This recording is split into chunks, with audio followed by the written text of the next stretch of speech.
أعوذ بالله من الشيطان الرجيم بسم الله الرحمن الرحيم وقال يا بني لا تدخلوا من باب واحد وادخلوا من أبواب متفرقة وما أغني عنكم من الله من شيء إن الحكم إلا لله عليه توكلت وعليه فليتوكل المتوكلون ولما دخلوا من حيث أمرهم أبوهم ما كان يغني عنهم من الله من شيء إلا حاجة في نفس يعقوب قضاها وإنه لذو علم لما علمناه ولكن أكثر الناس لا يعلمون ولما دخلوا على يوسف آوى إليه أخاه قال إني أنا أخوك فلا تبتئس بما كانوا يعملون.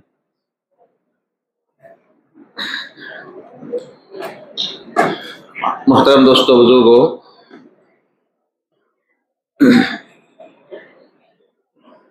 یعقوب علیہ السلام نے اپنے بیٹوں سے جب مصر کا جو سفر ہوا تھا اس کی پوری کہانی سنی اور یوسف علیہ السلام نے جو اپنے بھائیوں کا استقبال کیا تھا، مہمان نوازی کی تھی، اس کا تذکرہ بھی سنا اور یوسف علیہ السلام نے جو احسان کیا تھا کہ انہوں نے ان کا سامان ان کی قیمت کے ساتھ سامان بھی دیا اور قیمت بھی واپس لوٹا دی تھی، یہ ساری باتیں دیکھ کر یعقوب علیہ السلام کے دل میں ایک بات آئی۔ اس کا مطلب یہ ہوا کہ میرے بیٹے مصر کے بادشاہ کی نگاہ میں معزز ہے، اس لیے اب یہ دوبارہ جائیں گے تو ہو سکتا ہے کوئی حسد کرنے والا حسد کرنے لگے اور اس کی نظر بد میرے بیٹوں کو لگ جائے۔ اس لیے یوسف علیہ السلام نے اپنے بچوں کو بھیجنے سے پہلے ایک نصیحت فرمائی، یا بنی لا تدخلوا من باب واحد وادخلوا من ابواب متفرقہ۔ علماء نے لکھا ہے کہ مصر کے اس وقت 4 دروازے تھے۔ آج بھی ہم جو بڑی بڑی سٹیاں، بڑے بڑے شہر ہمارے ملک میں دیکھتے ہیں جو پرانے ہیں، ان کے دروازے ہیں۔ احمد آباد کو لے لیجئے، کئی دروازے ہیں شہر کے باہر، بہت سارے دروازے، الگ الگ دروازوں سے شہر میں اس وقت داخل ہوا جاتا تھا۔ تو مصر کے 4 دروازے تھے مصر میں داخل ہونے کے۔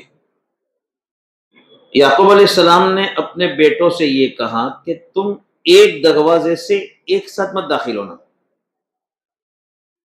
چونکہ مصر کے جو لوگ تھے رہنے والے مصر کے، ان کی شکل و شباہت الگ تھی۔ وہ جو ملک ہے آج بھی افریقہ میں شمار ہوتا ہے، مصر یعنی ایجپٹ،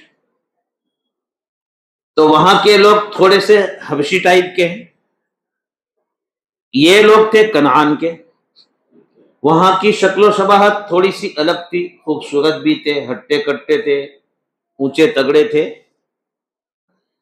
تو ایک تو یوسف علیہ السلام کا اعزاز ان کو حاصل تھا، یعنی جن کو یہ لوگ مصر کا بادشاہ سمجھتے تھے، ان کو پتہ نہیں تھا یوسف ہے یہ، اور ساتھ ساتھ میں جو بھائی تھے یعنی یعقوب علیہ السلام کے بیٹے تھے، وہ حسن و جمال والے تھے، جس کے نتیجے میں یعقوب علیہ السلام کو یہ خدشہ تھا کہ ایک ساتھ ایک جگہ سے ایک دروازے سے میرے بیٹے اگر مصر میں داخل ہوں گے تو ان دونوں باتوں کی وجہ سے کوئی حسد کرنے والا حسد کرے گا یا بد نظری کرنے والا ان پر نظر ڈالے گا اور نظر کا زہر ان کو لگے گا۔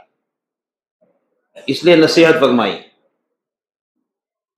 کہ مصر کا ایک دروازہ ایک دروازے سے مصر میں داخل مت ہونا، بلکہ تم پھٹ جانا، الگ الگ دروازوں سے داخل ہونا شہر میں، تاکہ ایک ساتھ تم پر کسی کی نظر نہ پڑے اور کسی کی نظر نہ لگے۔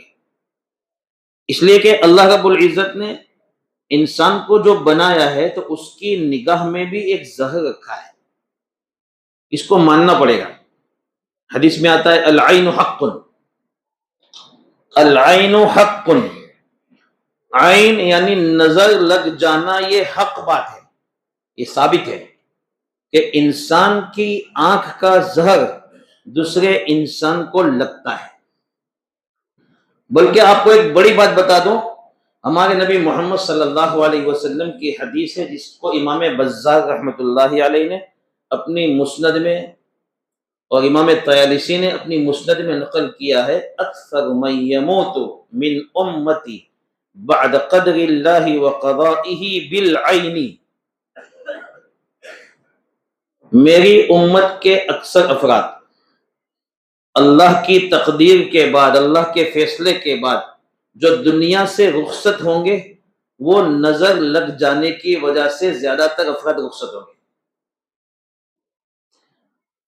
ہم میں سے بہت سارے لوگ بیمار ہو جاتے ہیں، کوئی کہتا ہے انفیکشن ہے، کوئی کہتا ہے وائرل ہے، بہت ساری بڑی بڑی بیماریوں میں مبتلا ہو جاتے ہیں، ڈاکٹر الگ الگ باتیں کرتے ہیں، لیکن کبھی عام طور پر ایسا بھی ہوتا ہے کہ کسی کی نظریں جب لگتی ہے، نظروں کا زہر لگتا ہے، یہاں سے اس بیماری کی شروعات ہوتی ہے، اور وہ بیماری پھر یہاں تک اس کو پہنچا دیتی ہے کہ وہ مرنے کے قریب ہو جاتا ہے۔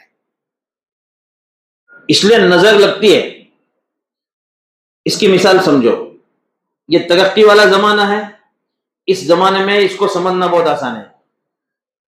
آج ریڈیشن کے ذریعے سے بہت ساری سخت سے سخت چیزوں کو توڑا جاتا ہے۔ کسی کو پتھری ہو جاتی ہے، پتھری، تو پتھری کا آپریشن دو طرح کیا جاتا ہے، ایک تو چیڑ پھاڑ کر کے اور ایک دوربین سے۔ دوربین کے ذریعے جو آپریشن کیا جاتا ہے اس میں صرف ایک سوراخ ہوتا ہے، ایک یا دو سوراخ، اندر جو پتھری ہوتی ہے اس کو سب سے پہلے توڑا جاتا ہے، تو وہ توڑا کوئی جی سی بی سے تھوڑی جاتا ہے، وہ توڑا جاتا ہے ریڈیشن کے ذریعے سے، کرنوں کے ذریعے سے، شعاعوں کے ذریعے سے۔ یعنی ایک مادہ ہے شعاع، دکھتا نہیں ہے لیکن وہ ڈائریکٹ اس پتھر پر اثر کرتا ہے۔ یا دوسرے نمبر پر اگر ہم دیکھنے جائیں تو ڈبل یا کانچ ہوتا ہے نا، جو ڈبل یا کانچ، اس کو سورج کے سامنے رکھو، اس کے سامنے کاغذ رکھو، تو وہ اس کی کرنوں سے وہ کاغذ جل جاتا ہے کہ نہیں؟ حالانکہ ہم نے دونوں کو ملا نہیں، کوئی آگ نہیں لگائی، کرنوں کا اثر پڑتا ہے۔ ایسے ہی انسان کی آنکھ میں زہر ہے، اور جو تیز نگاہوں سے کسی کے سامنے مسلسل دیکھتا رہتا ہے تو اس کا زہر سامنے والے کو لگتا ہے، اور اس کی وجہ سے یہاں تک نقصان ہوتا ہے کہ حدیث میں تو نبی صلی اللہ علیہ وسلم نے ایک واقعے کے بعد صحابہ سے فرمایا تھا۔ وہ واقعہ یہ ہوا تھا، حضرت سہل ابن حنیف رضی اللہ تعالیٰ عنہ، ایک صحابی ہے، خوبصورت صحابی تھے، نبی صلی اللہ علیہ وسلم کے ساتھ ایک سفر میں تھے، راستے میں کسی جگہ قیام کیا، ان کو نہانے کی ضرورت پڑی تو نہا رہے تھے کھلی جگہ میں، اتفاق سے عامر بن ربیعہ نامی آدمی نے ان کی پیٹھ خوبصورت دیکھ لی اور سیدھا یہ کہا کتنی خوبصورت پیٹھ ہے، بس وہیں سے وہ بے ہوش ہو گئے، یعنی سہل بن حنیف۔ نبی کریم صلی اللہ علیہ وسلم کے پاس ان کو لایا گیا، تو قافلے میں تھے، آپ نے فرمایا کیا ہوا، کسی پر شک ہے تمہیں، تہمت ہے کسی کے اوپر؟ کہ عامر بن ربیعہ پر تہمت ہے، اس لیے کہ انہوں نے ان کو دیکھا تھا اور یہ شبد کہا تھے، یہ لفظ کہے تھے، یہ شبد کہے تھے۔ حضور نے اس وقت جو جملہ فرمایا، علامہ یقتل احدکم اخاہ، تم میں سے کوئی اپنے بھائی کو مار ڈالنا کیوں چاہتا ہے؟ یعنی اس کا مطلب یہ ہوا کہ نظر کا زہر اتنا خطرناک ہے کہ اس سے سامنے والا آدمی مر بھی سکتا ہے، اور ایسے بہت سارے واقعات ہوئے۔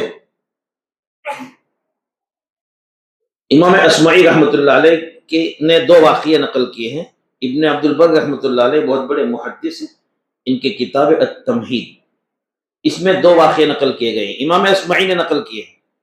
امام اصمعی فرماتے ہیں کہ ایک جگہ طبیلے میں گایوں کا طبیلہ تھا، اس میں گائے کا دودھ دوہا جا رہا تھا۔ دودھ کی جو دھار ہوتی ہے نا، وہ جب برتن میں گرتی ہے تو اس کی ایک آواز ہوتی ہے۔ تو اس طبیلے کے پیچھے سے ایک آدمی گزر رہا تھا، اس آدمی نے وہ آواز سنی تو اس کو بہت پسند آئی، فوراً طبیلے میں آیا۔ بہت ساری گائے تھی، اس نے مالک سے پوچھا ابھی کس گائے کو دوہا جا رہا تھا؟ تو مالک نے جس گائے کو دوہا جا رہا تھا وہ نہیں بتائی، دوسری بتائی۔ اس کو کہا کتنی اچھی گائے ہے۔ تو جس کو دوہنے کی آواز سن کر وہ اندر آیا تھا وہ گائے، اور جس کو بتائی تھی وہ دونوں گائے اسی وقت تو اس کی نظر سے مر گئی، دونوں گائے۔ امام اصمعی نے واقعہ نقل کیا ہے۔ اتنا خطرناک اثر ہوتا ہے انسانی نگاہ کے زہر کا۔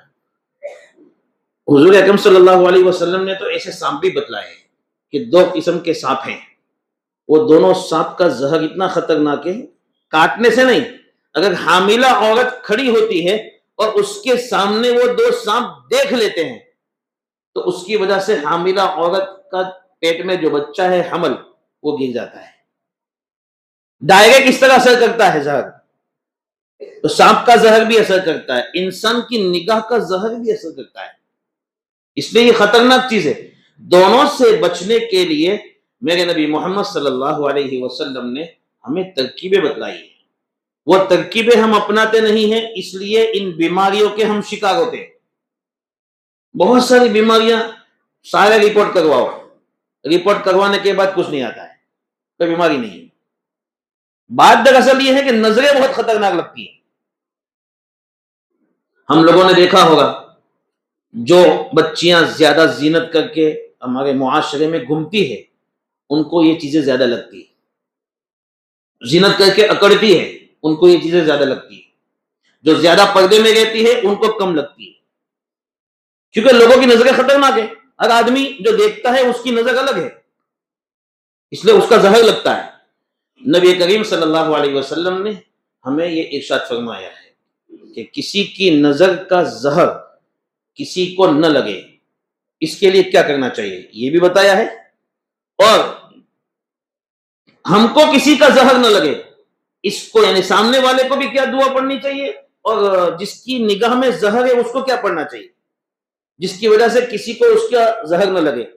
اللہ کے رسول صلی اللہ علیہ وسلم نے دو حدیثوں میں مختلف باتیں بتائی کہ جب تم میں سے کسی کو کسی کی کوئی چیز اچھی لگ جائے، یہ اچھی چیز ہے، تو اس وقت دو میں سے ایک لفظ کہہ دو، بارک اللہ یا ماشاء اللہ، لا حول ولا قوت الا باللہ۔ بارک اللہ کہہ دو یا ماشاء اللہ، لا حول ولا قوت الا باللہ۔ اس کا فائدہ یہ ہوگا کہ سامنے والے کو میری نگاہ کا زہر نہیں لگے گا، اس کا فائدہ ہوگا۔ اور ہمیں کسی کی نظر سے بچنا ہے تو اس کے لیے بہترین علاج نبی کریم صلی اللہ علیہ وسلم کے جو ننھے منھے نواسے تھے، حضرت حسن اور حضرت حسین، ان دونوں کو جب گھر سے نکالتے تھے تو اللہ کے رسول صلی اللہ علیہ وسلم ایک دعا پڑھ کے ان دونوں پر پھونک مار دیا کرتے تھے، اعیدکما بکلمات اللہ التامات من کل شیطان وہامۃ ومن کل عین لامۃ۔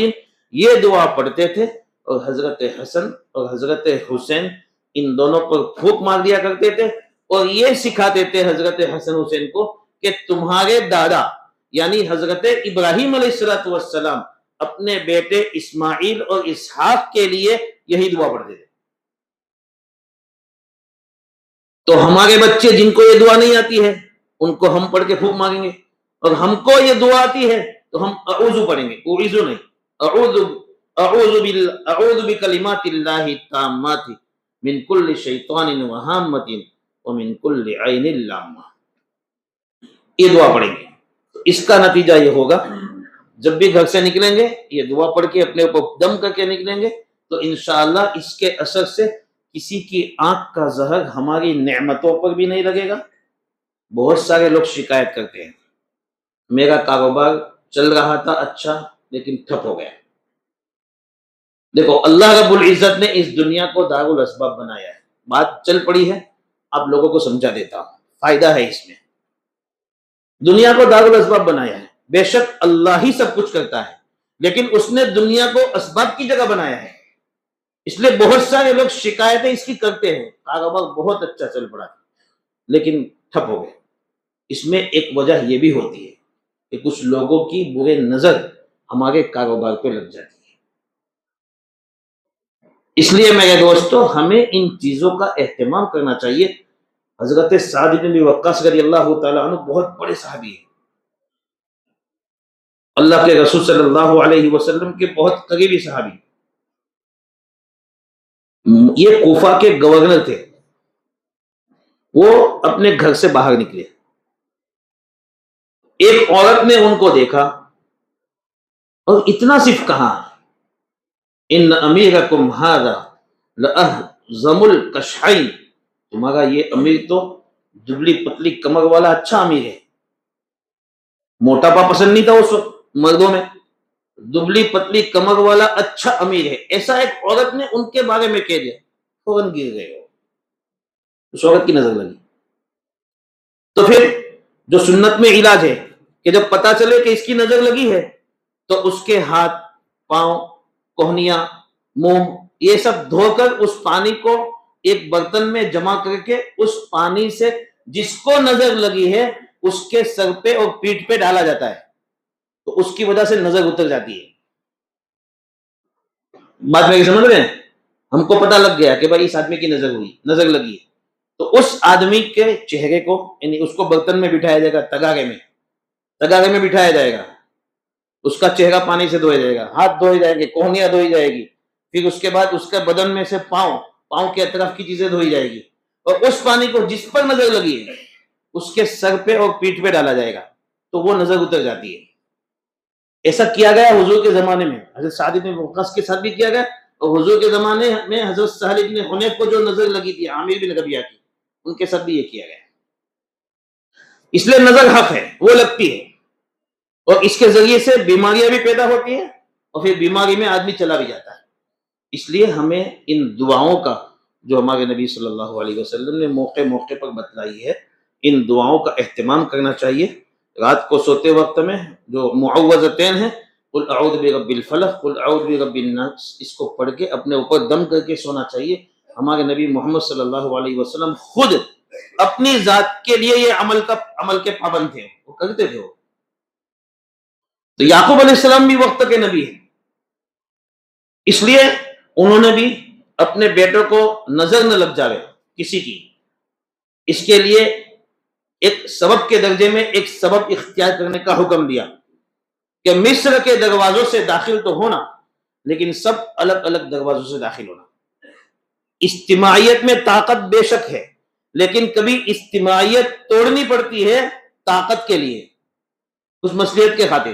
تو یہاں یعقوب علیہ السلام نے بھائیوں کی اجتماعیت کو ختم کرنے کا حکم دیا, الگ الگ دروازوں سے داخل ہونا, پھر ایک جگہ مل جاؤ گے. اس لیے فرمایا, اے میرے بیٹو, ایک دروازے سے داخل مت ہونا, مختلف دروازوں سے داخل ہونا. ساتھ میں یہ سبق پڑھایا, وما اغنی عنکم من اللہ من شیء, دیکھو میں تم کو یہ سبب کے درجے میں بتا رہا ہوں, لیکن اللہ کے فیصلے کے سامنے کوئی سبب نہیں چلے گا. الگ الگ دروازوں سے داخل ہونا, اس کی وجہ سے تمہیں کسی کی نظر نہیں لگے گی, یہ سبب ہے. لیکن اگر اللہ کا فیصلہ رہا کہ داخل الگ الگ دروازے سے ہوئے پھر بھی کسی کی نظر لگ گئی, تو وہ اللہ کے فیصلے کے سامنے سے کسی کی چلے گی. اس لیے یہ سبب کے درجے میں ہے. اصل طاقت رکھنے والی ذات تو کس کی ہے؟ گویا اپنے بیٹوں کو پورا سکھایا اسلام. سبب پر اتنا بھی بھروسہ نہیں کہ اللہ کو بھول جاوے, اور سبب کو بھی بالکل بے حیثیت کر دے, ایسا بھی نہیں. سبب کا بھی اثر اللہ نے رکھا ہے, اور اللہ رب العزت ہر چیز پر قادر ہے. ابن عباس رضی اللہ تعالی عنہما, انہوں نے ایک مرتبہ اپنے شاگردوں کے سامنے, ان میں نافع بھی تھے, ان کے سامنے حضرت سلیمان علیہ السلام کا واقعہ نقل کیا. تو شاگرد نے سوال کیا کہ آخر چھوٹا سا پرندہ ہدہد ہے, ہدہد چھوٹا سا پرندہ ہے, اس کی ایسی کیا ضرورت پڑی سلیمان علیہ السلام کو کہ اتنا لمبا چوڑا واقعہ اس کے ساتھ پیش آ گیا کہ وہ حاضری لے گئی، وہ غیر حاضر تھا، تو سلیمان علیہ السلام نے قسم کھائی کہ اگر وہ کوئی عذر بیان نہیں کرے گا تو اس کو قتل کر دوں گا. یعنی آخر کیا اس کی اہمیت کیا تھی؟ تو ابن عباس رضی اللہ تعالی عنہما نے اپنے شاگردوں سے فرمایا، بات یہ ہے کہ ہدہد ایک ایسا پرندہ ہے جس کے اندر اللہ نے ایک خاصیت رکھی ہے کہ وہ اڑتے ہوئے دیکھ لیتا ہے کہ زمین کے کس حصے کے نیچے پانی ہے. سمجھے؟ مجھے بورنگ کروانا ہو، کنواں کھودوانا ہو تو پانی تو چاہیے نا. تو زمین کے کس حصے میں پانی، یہ ضروری نہیں کہ جہاں بورنگ کروائے پانی نکلے گا، ایسا ضروری نہیں. ہدہد پرندہ ایسا پرندہ ہے کہ اس کو اللہ نے یہ خاصیت دی ہے کہ وہ زمین میں کہاں پانی ہے نیچے اور کہاں نہیں ہے وہ ایک نگاہ میں دیکھ لیتا ہے، بھاپ لیتا ہے.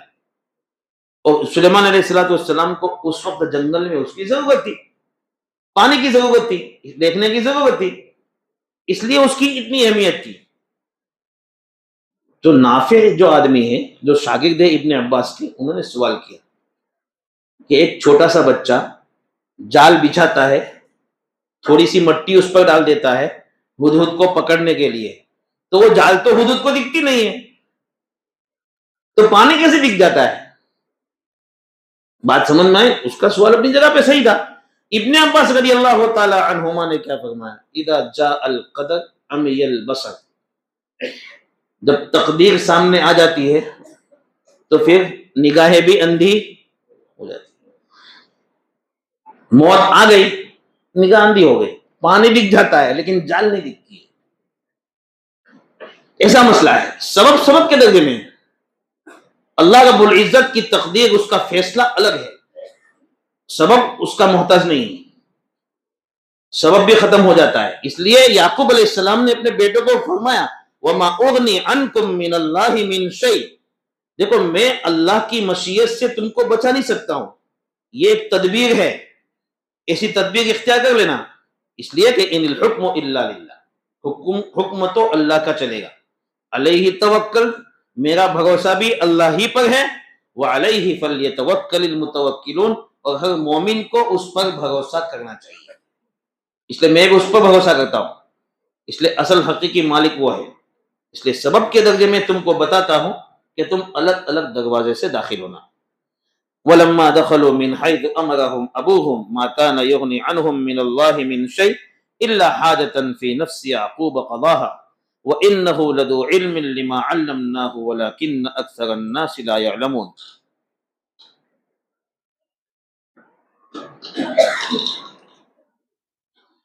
جیسا بیٹوں کو حکم دیا تھا یعقوب علیہ السلام نے، اس طرح بیٹے الگ الگ دروازے سے مصر میں داخل ہو گئے. اللہ فرماتے ہیں کہ یہ تو ایک تدبیر تھی جو یعقوب علیہ السلام نے بتلائی تھی.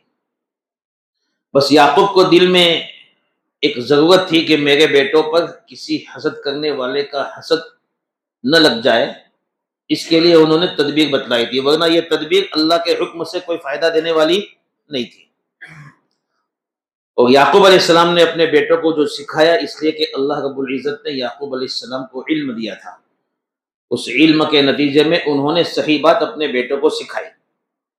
ورنہ بہت سارے لوگ دنیا میں وہ ہیں جو صرف اسباب کو مانتے ہیں، اسباب کو بنانے والا جو اللہ ہے اس کو مانتے نہیں ہیں.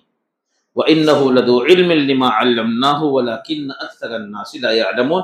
اس لیے وہ غلط باتیں کرتے ہیں جو صرف اسباب کو مانتے ہیں، اسباب پہ چلتے ہیں، اسباب کو مانتے ہیں، اسباب پر اعتماد کرتے ہیں، پھر وہ غلط باتیں کرتے ہیں، اللہ کو نہیں مانتے. خیر، جب بھائی لوگ پہنچ گئے یوسف علیہ السلام کے پاس، تو ظاہر بات ہے کہ یوسف علیہ السلام نے جیسا ان سے وعدہ کیا تھا کہ تم اپنے بھائی کو جو یہاں نہیں ہے، باپ کی خدمت میں ہے، اس کو لیتے آنا، اس کے مطابق یہ لوگ اس وعدے میں پورے اترے. اس لیے یوسف علیہ السلام نے ان کو سچا جان لیا، مطلب بھائی تھے وہ تو جانتے ہی تھے، لیکن ظاہر میں ان کو سچا جان لیا کہ بھائی یہ بہت سچے لوگ ہیں، اس لیے آپ لوگوں نے سچا کام کر دکھایا، اس لیے آپ لوگوں کا اکرام مزید کیا جائے گا. وہ بہت دور سے آئے ہیں، کنعان سے. یوسف علیہ السلام نے ان کو ٹھہرایا، مہمان نوازی کی، اور ایک موقع ایسا پایا جس موقع میں حضرت بنیامین کو الگ سے ملاقات ہوئی حضرت یوسف علیہ السلام کی حضرت بنیامین سے، جس میں وہ دوسرے بھائی وہاں نہیں تھے. ایسا موقع کسی وجہ سے آیا. مثال کے طور پر ایسا بھی ہو سکتا ہے کہ یوسف علیہ السلام نے اپنے بھائیوں کو ٹھہرایا تو بھائی دو کے کمرے، ایک کمرے میں 2 بھائی ٹھہریں گے، ایک کمرے میں 2 بھائی ٹھہریں گے، تو 10 کے لیے 5 کمرے ہو گئے. اب بنیامین خالی رہے تو ان کو اپنے ساتھ ٹھہرایا. اس لیے خلوت کا موقع ملا جس میں یوسف علیہ السلام اپنے بھائی سے بات کر سکے، حقیقی بھائی سے، بنیامین سے. قرآن اس کو کہتا ہے وَلَمَّا دَخَلُوا عَلَى يُوسُفَ آوَى إِلَيْهِ أَخَاهُ قَالَ إِنِّي أَنَا أَخُوكَ فَلَا تَبْتَئِسْ بِمَا كَانُوا يَعْمَلُونَ. اپنے بھائی سے ساری حقیقت سنا دی کہ میں کون ہوں، میں تمہارا حقیقی بھائی یوسف ہوں. پوری کہانی سنا دی، کیسے یہاں پہنچا وہ ساری باتیں سنا دی. اور اس کے بعد اپنے بھائی کو تسلی دی کہ یہ جو 10 بھائی ہیں وہ انہوں نے تمہارے ساتھ یا میرے ساتھ جو بھی کیا اس پر اب افسوس کرنے کی ضرورت نہیں ہے. اب یہاں آپ پہنچ گئے ہیں تو انشاءاللہ آگے کے راستے سب کھل جائیں گے. اس لیے یوسف علیہ السلام نے اپنے بھائی بنیامین کو تسلی بھی دی. قرآن کہتا ہے اس کو انی انا اخوک، میں تمہارا بھائی ہوں، لہذا فلا تبتئس بما كانوا يعملون. یہ بھائی لوگ جو 10 ہیں وہ جو ہمارے ساتھ برا عمل کرتے ہیں، ویوہار کرتے ہیں، اس پر اب افسوس کرنے کی ضرورت نہیں. چونکہ یہ جو 11 بھائی آئے تھے وہ اس لیے آئے تھے کہ یہاں سے غلہ لے کر جائے. لیکن ظاہر بات ہے کہ یوسف علیہ السلام نے اپنے بھائی بنیامین سے جب ساری حقیقت بتا دی تو بنیامین کا دل بھی چاہا ہوگا کہ میں یہاں پہ اپنے بھائی کے ساتھ رہوں. بہت دنوں کے بعد ملاقات ہوئی، بہت سال گزر گئے ہیں، 7 سال کی عمر میں جدا ہوئے تھے، اس لیے انہوں نے درخواست کی ہوگی. تو ان کی درخواست پر، ایسا یہاں قرآن میں نہیں ہے لیکن قرآن بہت ساری ایسی چیزوں کو حذف کر دیتا ہے کہ جن چیزوں کو بیان کرنے کی زیادہ ضرورت نہیں ہے، اس لیے بیچ کی چیزوں کو قرآن نے حذف کر دیا ہے. لیکن ایسا ہو سکتا ہے کہ بنیامین نے ایسی درخواست کی ہو، بہت سالوں کے بعد ملے ہیں، اس لیے یوسف علیہ السلام نے ان کی درخواست کو قبول کرتے ہوئے ان کی رضامندی پر ایک ایسا واقعہ بنانا چاہا کہ جس واقعے کے ذریعے سے بنیامین کو یہاں رکھ بھی لے، ان کا مقصد بھی پورا ہو جائے، اور ساتھ ساتھ میں بھائیوں کو پتہ بھی نہ چلے کہ یہ یوسف ہے. انہوں نے اس لیے اپنے بھائی کو ساتھ میں رکھا ہے. بات سمجھ میں آ گئی؟ ایسا پروگرام بنایا. فلما جهزهم بجهازهم جعل السقاية في رحل أخيه ثم أذن مؤذن أيتها العير إنكم لسارقون. وعدے کے مطابق ہر ایک کو ایک اونٹ دینا ہے، یعنی ایک اونٹ کا سامان دینا ہے. اس لیے سب کا اونٹ تیار ہو گیا. خادموں سے کہہ دیا سب کا سامان تیار کر دو. اب یوسف علیہ السلام نے اپنے جو سگے بھائی بنیامین تھے ان کے سامان میں سرکاری ایک لوٹا تھا پانی پینے کا، اس لوٹے کو رکھوا دیا. اور اس لوٹے کو رکھوانے کے بعد جب یہ لوگ جانے کے لیے تیار ہوئے تو اس وقت یوسف علیہ السلام نے اپنے ایک خادم سے یہ کہا کہ بھائی لوٹا مل نہیں رہا ہے، اعلان کرو لوٹا کہاں ہے. تو خادم نے اعلان کیا اے قافلے والو، ہمارا لوٹا چوری ہو گیا ہے، لگتا ہے تم لوگوں نے چوری کی ہے، اس لیے تمہارا سامان چیک کرنا پڑے گا. وہ تو سرکاری لوٹا تھا، بڑا قیمتی لوٹا ہوگا، سرکاری خزانے کا لوٹا ہے. تو اس لیے اعلان کرنے والے نے اعلان کیا. اب ظاہر بات ہے کہ جب ان لوگوں پر، اس قافلے والوں پر، یعنی 10 بھائیوں پر، یعنی 11 بھائیوں پر چوری کا الزام لگا تو یہ ایک دم سے ہکے بکے ہو گئے کہ نبی کے بیٹے ہیں، ایسے چوری کیسے کر سکتے ہیں. قرآن آگے کہتا ہے قالوا واقبلوا علیہم ماذا تفقدون. اعلان کرنے والے نے جب یہ کہا کہ ہماری ایک چیز چوری ہو گئی ہے اور تم لوگوں نے چوری کی ہے، تو قافلے والوں نے سوال کر دیا، ماذا تفقدون، تمہاری کیا چیز چوری ہوئی ہے؟